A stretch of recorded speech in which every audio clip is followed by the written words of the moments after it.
I made it clear that I wanted to know everything, inside and out, whether it be good, bad, or in between. And it gives you an empowerment, knowing what's going to happen. Knowledge certainly helped me deal with my diagnosis. Obviously, you do go into a blind panic. Even though I knew it was coming, still nothing prepares you when they actually tell you that it has come back. It's very, very scary, you know, all sorts of thoughts go through your head. But I still trusted that the doctors knew what they were doing, and I took reassurance from that.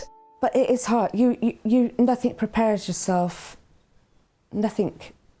Reading up, like I say, I Googled things, I spoke to my oncologist in depth, and nothing prepares you until you're actually having the treatment.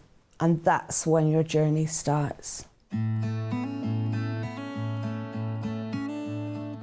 On a day like today, it was a beautiful day and the sun's shining and Sam as well, and it's nothing. But when things are bad in the middle of winter and we need to do things and things haven't been done and the anxiety is raising, like they do with every family, the littlest thing can snowball out of control. I do drop into darkness. And at the moment, what has helped me out of it is exercise. So advice would be exercise. Choose exercise that is community exercise. So I do CrossFit with guys on the way to work. It happens to be right there, so it couldn't be handier. And the people there are absolutely amazing people. Stand bare feet in the soil, apparently that's meant to be really good. I don't do that yet, but it comes in waves, you know.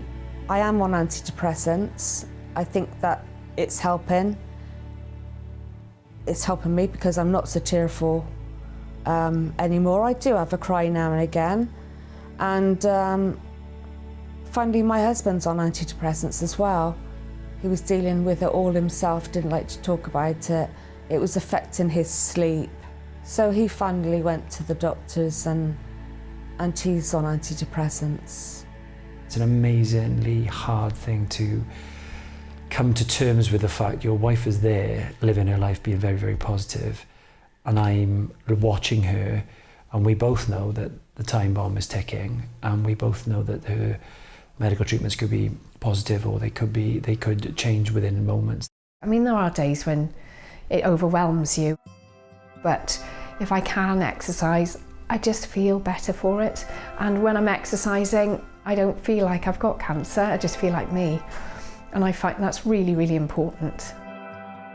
I've always tried to keep fit. I've always run or done circuits. And in fact, I started going back to yoga when I was still going through chemotherapy.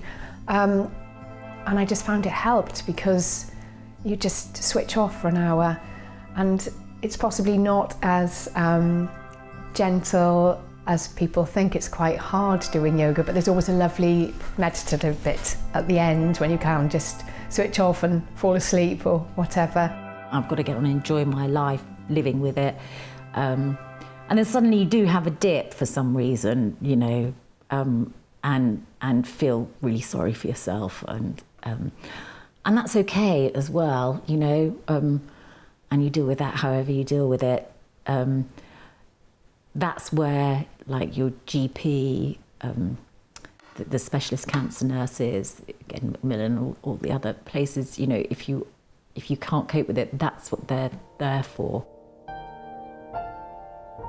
You can do other things, you know, walks in parks.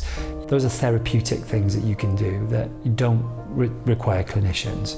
They just require, you know, the getting out of the house and making the effort, or whatever time of day or night, just to do the thing that you want to do. I've always felt positive, and I've always had the attitude, I've got to get on with this. But allow yourself time to grieve, really. Allow yourself to be upset and be angry and sound off. She knows when I've had it up to the eye teeth. I don't think I hide it particularly well at all. You know, Phil needs a beer chat went out. I think we were 2 months in, and she made my friends take me out, and they wanted to, but she made sure they were all there. So I went out with one guy, and suddenly there was 20 people there waiting for me, and it was like, well, that's unbelievably thoughtful, and I needed it more than I thought I needed it.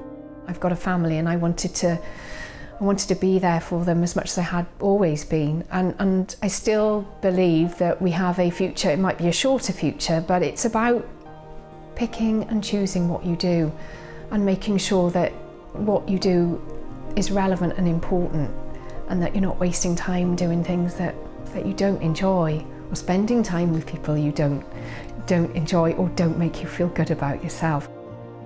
These are the cards I've been dealt, so we have to deal with them now and try and live a good life.